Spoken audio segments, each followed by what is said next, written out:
আসো। এই যে শোনো, আজকে কিন্তু বাসা পুরো ফাঁকা, বাসায় কিন্তু কেউ নাই। কেউ নাই? আজকে কিন্তু অনেক মজা করব। তাহলে ঠিক আছে, বাসা যদি কেউ না থাকে তাহলে তুমি আর আমি মন মতন মজা করতে পারবো। তুমি তো আবার একটুতেই হাঁপিয়ে যাও। আর আমি যদি না পারি তুমি সুন্দর করে আমার মজা দিবা। শোনো, যা করবে একটু সাবধানে। সাবধানে একটু করো। আসার সময় কেউ দেখে নাই তো তোমার? আর না, আমি যেভাবে চুপে চুপে আইছি কেউ আমার দেখে নাই। তাহলে সোফায় আমরা শুরু করে দিই। হ্যাঁ ঠিক আছে।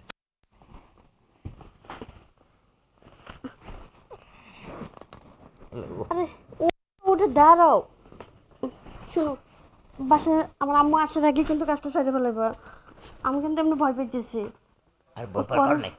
হুম।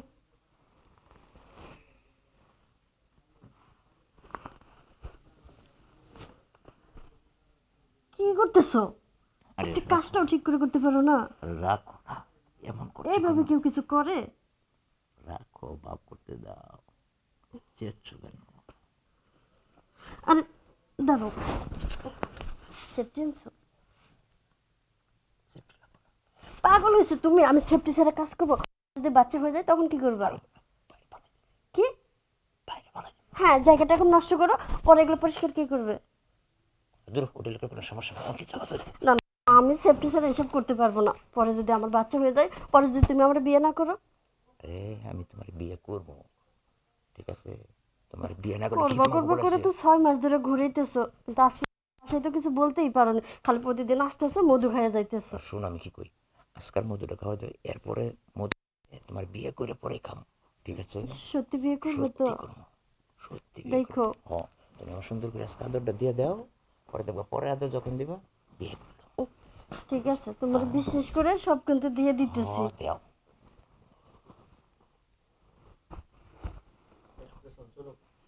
তোমার জিনিসটা কিন্তু সেরকম।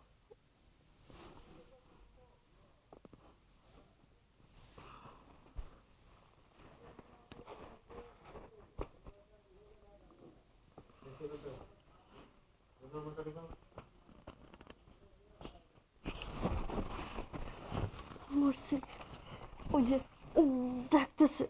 এখন কি হইব? একটা কাজ করো, তুমি ওয়াশরুমের ভিতর ঢুকো। তুমি সামনে দাও, ঠিক আছে? তাড়াতাড়ি যাও না, ওই সাইডে।